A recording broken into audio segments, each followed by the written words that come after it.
स्वागत है बच्चों आप सभी का आपके अपने यूट्यूब चैनल कंप्लीट स्टडी 3525 में।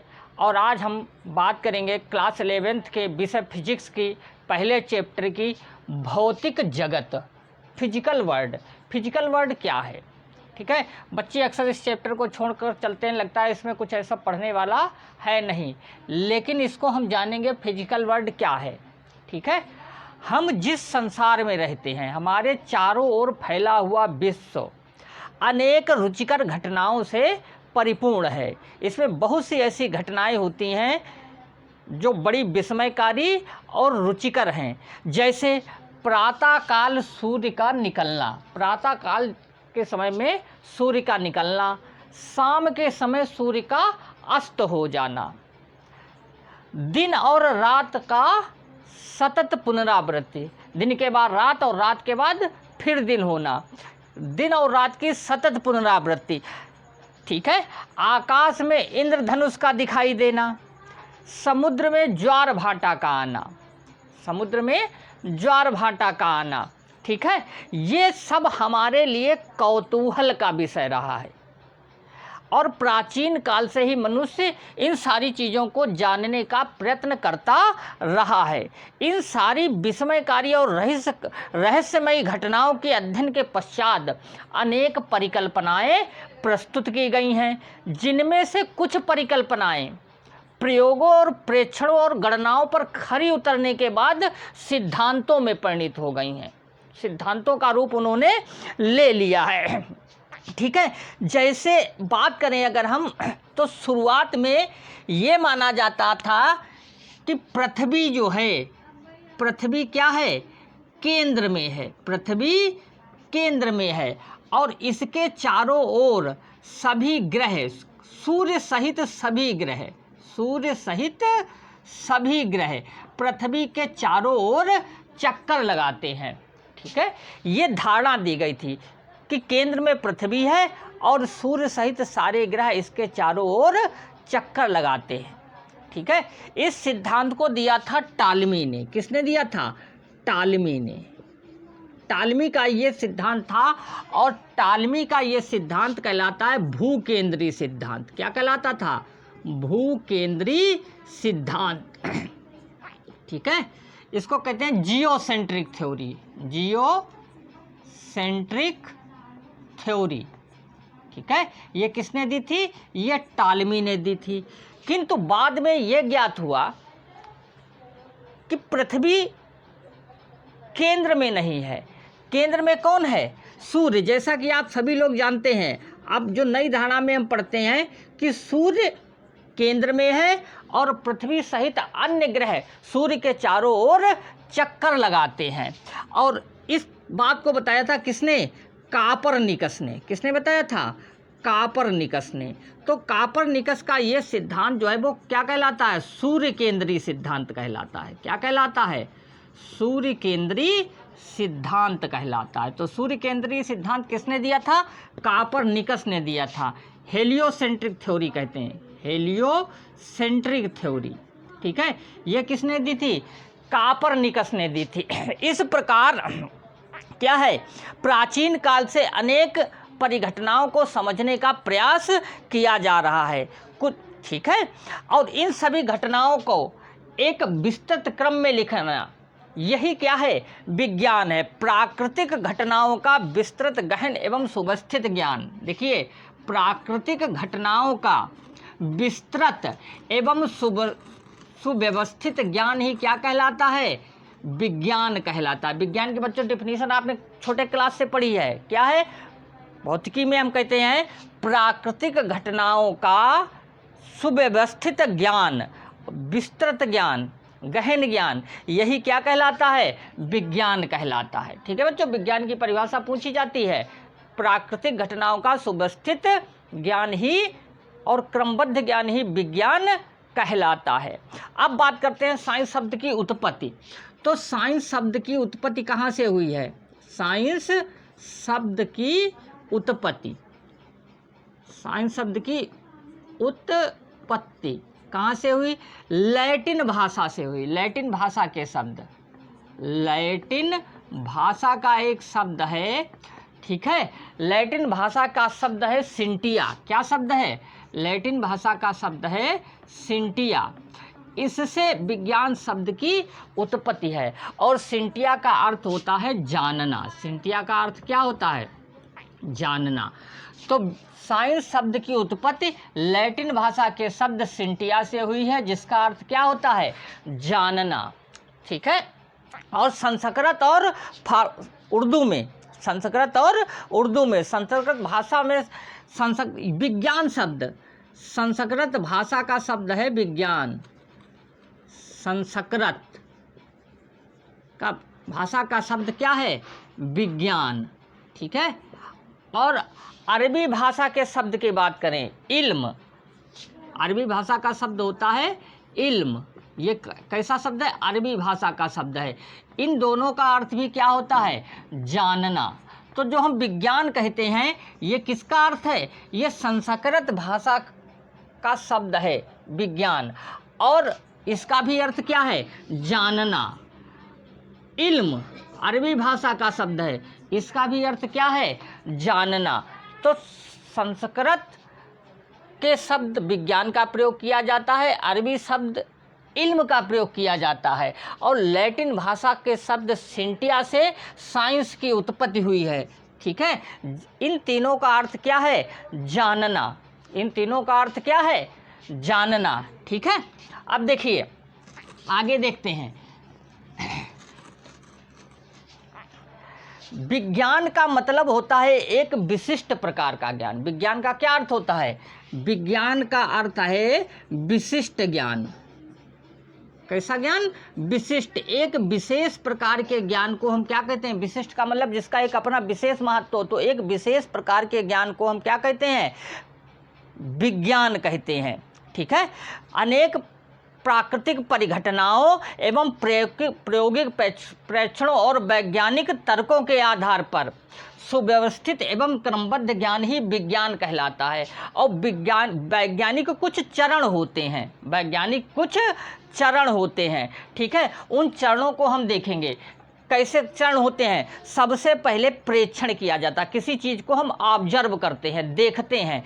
तो पहला वैज्ञानिक चरण अगर हम यहाँ देखें, वैज्ञानिक चरण, ठीक है, पहले क्या होता है?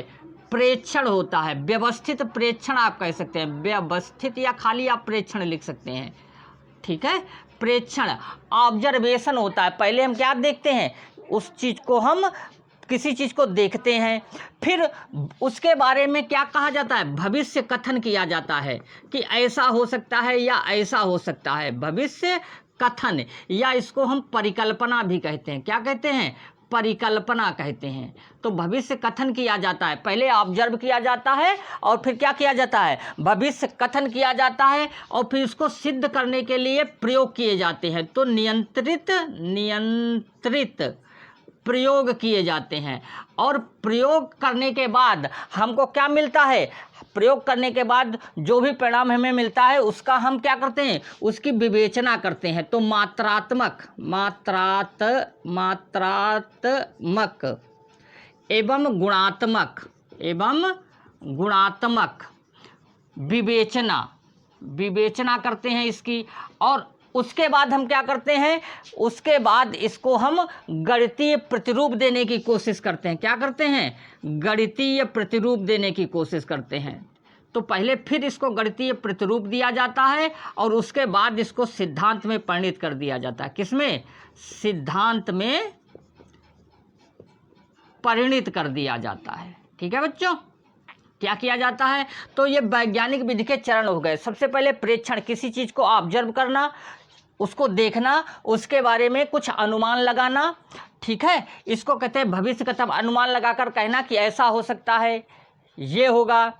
उसके बाद उसके लिए नियंत्रित प्रयोग किए जाते हैं, प्रयोग निर्धारित किए जाते हैं। उन प्रयोगों से क्या होता है? उसकी विवेचना की जाती है। मात्रात्मक एवं गुणात्मक विवेचना की जाती है, और विवेचना करने के बाद उसको गणितीय प्रतिरूप देने की कोशिश की जाती है, ताकि उसको हम आसानी से समझ सकें। अगर वो बिल्कुल सही आता है तो उसको सिद्धांत के रूप में परिणित कर दिया जाता है। सिद्धांत के रूप में परिणित कर दिया जाता है। ठीक है। क्या है? विज्ञान की प्रगति का मूल आधार जो है वो क्या है? विज्ञान की मूल आधार जो है सिद्धांत और प्रेक्षण का पारस्परिक प्रभाव है। सिद्धांत और प्रेक्षण जो हैं वो एक दूसरे के पूरक हैं, ये इनका पारस्परिक प्रभाव है। नए नए सिद्धांत नए नए प्रेक्षण के लिए स्पेस उपलब्ध कराते हैं, स्थान उपलब्ध कराते हैं, यानी नए नए सिद्धांत नए नए प्रेक्षणों के लिए क्या करते हैं?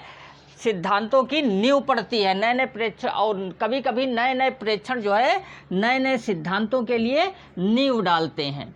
जैसे आप समझिए कि हमें कॉपरनिकस ने बताया था कि सूर्य पृथ्वी का केंद्र है और अन्य सारे ग्रह सूर्य के चारों ओर चक्कर लगाते हैं, लेकिन इस सिद्धांत को परिवर्तित किया टाइको ब्राह और जोहान्स केपलर ने।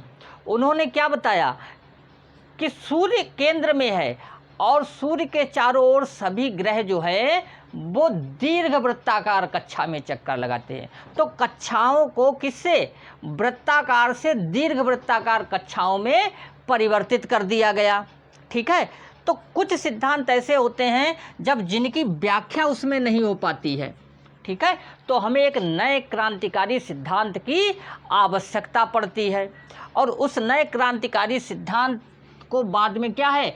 सिद्धांत में परिणत कर दिया जाता है। जैसे प्रकाश वैद्युत प्रभाव की व्याख्या, प्रकाश वैद्युत प्रभाव, फोटो इलेक्ट्रिक इफेक्ट, प्रकाश वैद्युत प्रभाव, इस सिद्धांत की व्याख्या उस समय जो प्रचलित सिद्धांत था, कौन सा सिद्धांत? तरंग सिद्धांत। ठीक है, तरंग सिद्धांत, तरंग सिद्धांत, ये तरंग सिद्धांत प्रकाश वैद्युत प्रभाव की व्याख्या को नहीं कर पाया, इसलिए प्रकाश की दूसरी प्रकृति पर, प्रकाश की दूसरी प्रकृति पर विचार किया गया। और किसका? क्वांटम भौतिकी। किसका?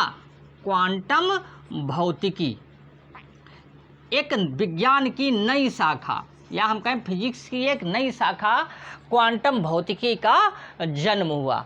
क्यों? प्रकाश वैद्युत प्रभाव की व्याख्या प्रकाश के तरंग सिद्धांत के आधार पर नहीं की जा सकी, तो उसके लिए कुछ अलग सोचना पड़ा और अलग सोचने से हमें क्वांटम भौतिकी की जानकारी प्राप्त हुई। ठीक है, अब हम पढ़ेंगे भौतिकी क्या है। देखिए, अब हम अपने मेन टॉपिक पर आ रहे हैं। भौतिकी क्या है? आप जानते हैं ग्रीक में एक भौतिकी एक प्रकृति का विज्ञान है, प्राकृतिक विज्ञान है। प्राकृतिक घटनाओं को जानना ही क्या कहलाता है? भौतिकी कहलाता है। और भौतिकी शब्द की उत्पत्ति है जो ग्रीक भाषा के शब्द फ्यूसिस से हुई है। किससे हुई है? फ्यूसिस। ये किस भाषा का शब्द है? ये ग्रीक भाषा का शब्द है फ्यूसिस, और इसका अर्थ होता है प्रकृति। इसका अर्थ क्या होता है? प्रकृति। तो भौतिकी इसी फ्यूसिस से बना है। फ्यूसिस से बना है आपका फिजिक्स। ठीक है, ये ग्रीक भाषा का शब्द है और उससे क्या हुई है? इसकी उत्पत्ति हुई है। तो फ्यूसिस ग्रीक भाषा का शब्द है जिसका अर्थ होता है प्रकृति, और संस्कृत भाषा में प्राकृतिक शब्द, प्राकृतिक यानी प्रकृति की जब बात करते हैं संस्कृत में, तो उसको क्या कहा जाता है? उसको कहा जाता है भौतिक। क्या कहा जाता है? भौतिक। इसीलिए इस विज्ञान को हम क्या कहते हैं? भौतिक विज्ञान कहते हैं। तो भौतिक विज्ञान की एक परिभाषा निकलती है। भौतिक विज्ञान की क्या परिभाषा है? क्या है भौतिकी? भौतिकी विज्ञान की वह शाखा है जिसमें प्रकृति के मूलभूत नियमों का अध्ययन कर, जिसमें प्रकृति के मूलभूत नियमों का अध्ययन कर विभिन्न प्राकृतिक परिघटनाओं में उनकी अभिव्यक्ति की जाती है।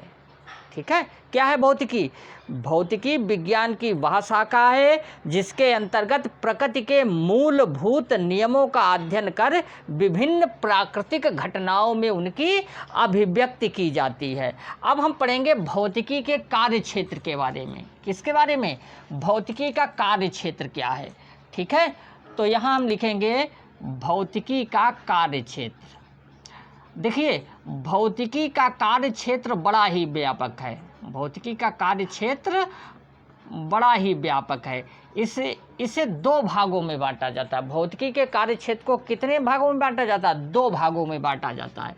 पहला भाग है स्थूल प्रभाव क्षेत्र। कैसा? स्थूल प्रभाव क्षेत्र।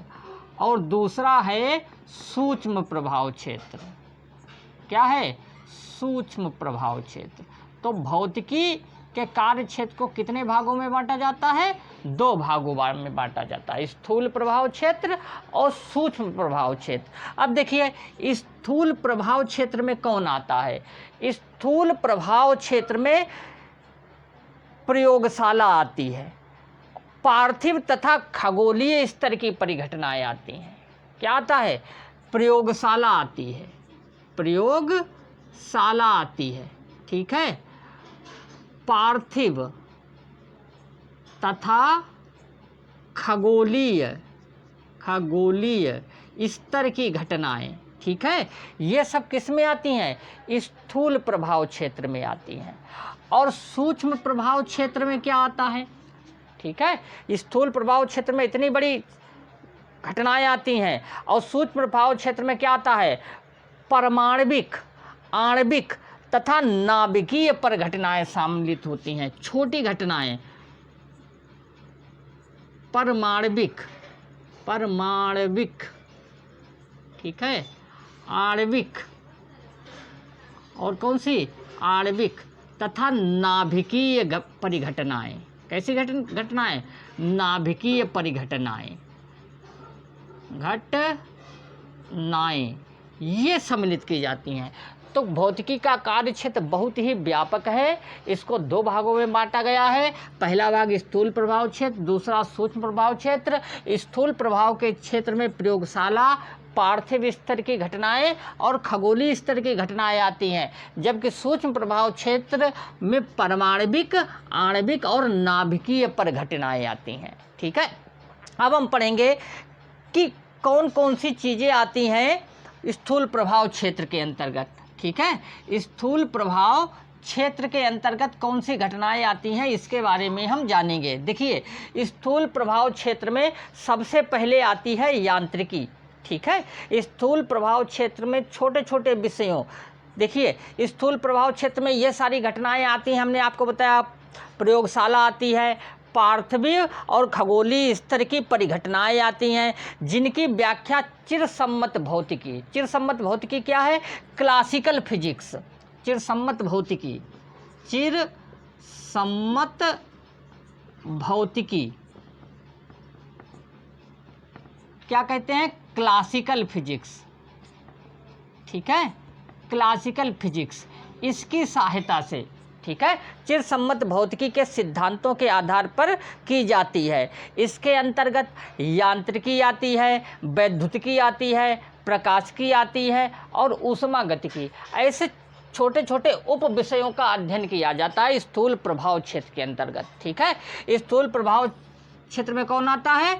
चिरसम्मत भौतिकी आती है, क्लासिकल फिजिक्स आती है। और क्लासिकल फिजिक्स के अंतर्गत कौन कौन आते हैं? छोटे छोटे उप विषय आते हैं। छोटे छोटे उप विषय में कौन आता है? यांत्रिकी आती है, वैद्युतिकी आती है, प्रकाशिकी आती है, ऊष्मागतिकी आती है। अब जरा हम देखेंगे यांत्रिकी क्या होती है। देखिए, यांत्रिकी आपने इसको सीखा होगा, क्या कहते हैं? मैकेनिक्स कहते हैं। क्या कहते हैं?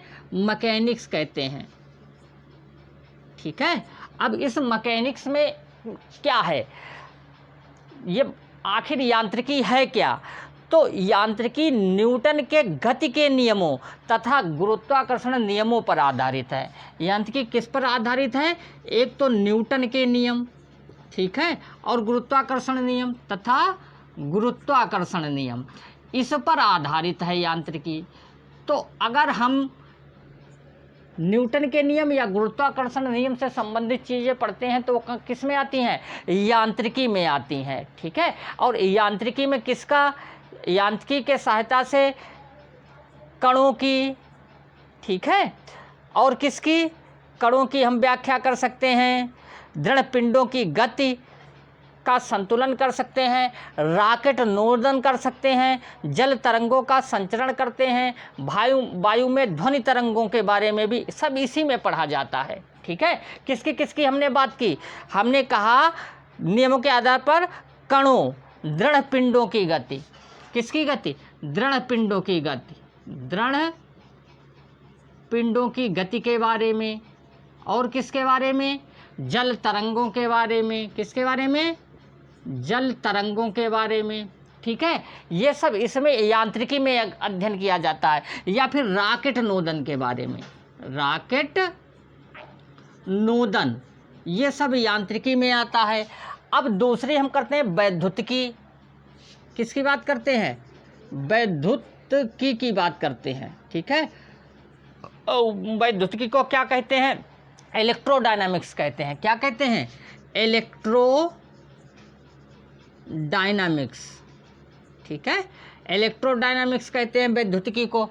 अब वैद्युतिकी में क्या आता है? वैद्युतिकी में आवेशित तथा चुंबकीय वस्तुओं से संबंधित। ठीक है, वैद्युतिकी में क्या आता है? आवेशित और किससे? चुंबकीय वस्तुओं से संबंधित। आवेशित और चुंबकीय वस्तुओं से संबंधित। ठीक है, आवेशित और चुंबकीय वस्तुओं से संबंधित चीज़ों का अध्ययन किया जाता है। ठीक है, जैसे आपने देखा कूलाम का नियम है, एम्पियर का नियम है, ऑस्ट्रेड का। ठीक है, ये सारे फैराडे के नियम हैं।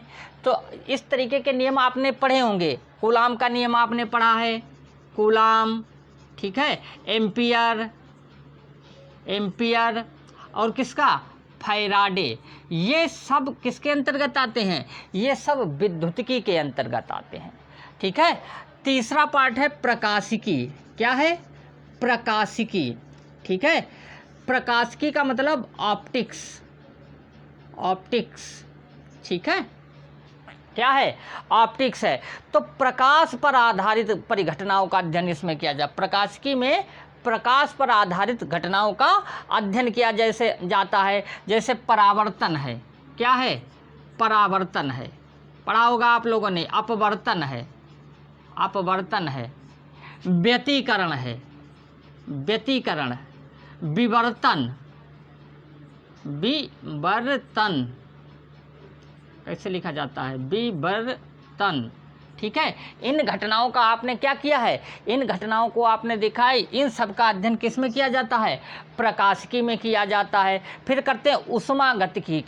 आखिरी क्या है? ऊष्मागतिकी। तो ऊष्मागतिकी में, ठीक है, थर्मोडायनेमिक्स कहते हैं। क्या कहते हैं? थर्मोडायनेमिक्स। तो ऊष्मागतिकी में ऊष्मा से संबंधित, जैसे डीजल इंजन, पेट्रोल इंजन, ठीक है, या एंट्रोपी है, ऐसी चीज़ों का अध्ययन जो है किस में किया जाता है? ऐसी चीज़ों का अध्ययन किस में किया जाता है? थर्मोडायनेमिक्स में, ऊष्मागतिकी में किया जाता है। ठीक है, जैसे प्रशीतक के बारे में पढ़ना है, रेफ्रिजरेटर के बारे में, थर्मोडायनेमिक्स में हम पढ़ेंगे प्रशीतक क्या है, ऊष्मा के आदान प्रदान के बारे में पढ़ेंगे। ठीक है, आंतरिक ऊर्जा है। कैसी ऊर्जा है? आंतरिक ऊर्जा है। एंट्रोपी है, एंट्रोपी। इन सारी चीज़ों का अध्ययन किस में किया जाता है? ऊष्मागतिकी के अंतर्गत। तो हमने क्या पढ़ा? स्थूल प्रभाव क्षेत्र के अंतर्गत चिरसम्मत भौतिकी आती है। चिरसम्मत भौतिकी में 4 प्रकार की ये शाखाएं आती हैं: यांत्रिकी, भौतिकी, प्रकाशिकी, ऊष्मागतिकी। ये छोटे छोटे उप विषय हैं जो चिरसम्मत भौतिकी के अंतर्गत आते हैं। यांत्रिकी में न्यूटन के नियम तथा गुरुत्वाकर्षण में, वैद्युतिकी में आवेशित और चुंबकीय वस्तुओं से संबंधित, प्रकाशिकी में प्रकाश के बारे में, परावर्तन, अपवर्तन, विवर्तन, और ऊष्मागतिकी में ऊष्मा से संबंधित परिघटनाओं का अध्ययन किया जाता है। अब आता है सूक्ष्म प्रभाव क्षेत्र। ठीक है, हमने आपको बताया सूक्ष्म प्रभाव क्षेत्र में क्या होता है। सूक्ष्म प्रभाव क्षेत्र में कौन कौन सी घटनाएं आती हैं? देखिए, आणविक, कैसी? परमाणविक और नाभिकीय अभिक्रियाएं आती हैं। ठीक है, तो इसमें 3 शाखाएं बनती हैं, एक नाभिकीय भौतिकी बनती है, दूसरी कण भौतिकी बनती है, तीसरी क्वांटम भौतिकी बनती है। ठीक है, तो पहली शाखा आती है आपकी नाभिकीय भौतिकी। कैसी भौतिकी? नाभिकीय भौतिकी। अब नाभिकीय भौतिकी के अंतर्गत कौन आता है? नाभिकीय भौतिकी के अंतर्गत कौन सी आती हैं? नाभिकीय विखंडन है, नाभिकीय संलयन है। ठीक है, नाभिकीय विखंडन है। क्या है? नाभिकीय विखंडन, नाभिकीय संलयन जैसी घटनाएं क्या हैं? आती हैं। नाभिकीय विखंडन, नाभिकीय जो नाभिक से संबंधित घटनाएं हैं वो किस में आती हैं? इस नाभिकीय भौतिकी में आती हैं। न्यूक्लियर फिजिक्स कहते हैं इसको। नाभिकीय भौतिकी को क्या कहते हैं? न्यूक्लियर फिजिक्स कहते हैं। इसमें ये सारी घटनाएं आती हैं। दूसरी है कण भौतिकी। दूसरी क्या है? कण भौतिकी। कण भौतिकी का मतलब क्या है? Quantum physics. ठीक है, तो कण भौतिकी में या हम कहें पार्टिकल फिजिक्स, तो इसमें क्या आता है? कण भौतिकी में उन कणों का अध्ययन किया जाता है जिससे सभी पदार्थ बने हैं। ठीक है, कणों का अध्ययन किया जाता है। अध्ययन, ठीक है, जिनसे पदार्थ क्या हैं? बने हैं। जिनसे पदार्थ बने हैं, ऐसे पदार्थों का अध्ययन किया जाता है कण भौतिकी में। फिर आता है क्वांटम भौतिकी। ठीक है, क्वांटम भौतिकी में प्रकाश व कण की द्वैती प्रकृति पे। कौन सी? क्वांटम भौतिकी। अभी इससे पहले इसकी चर्चा की थी हमने। क्वांटम भौतिकी में प्रकाश की द्वैती प्रकृति, प्रकाश की द्वैती प्रकृति का अध्ययन किया जाता है। प्रकाश की द्वैती प्रकृति का अध्ययन किया जाता है। ठीक है, यानी प्रकाश की तरंग प्रकृति और प्रकाश की कण प्रकृति, इन चीज़ों पर चर्चा की जाती है। ठीक है, आई होप ये वीडियो आप लोगों को अच्छा लगा होगा। अगर आपको वीडियो अच्छा लगा है तो मेरे इस चैनल को लाइक, सब्सक्राइब और शेयर करें। ठीक है।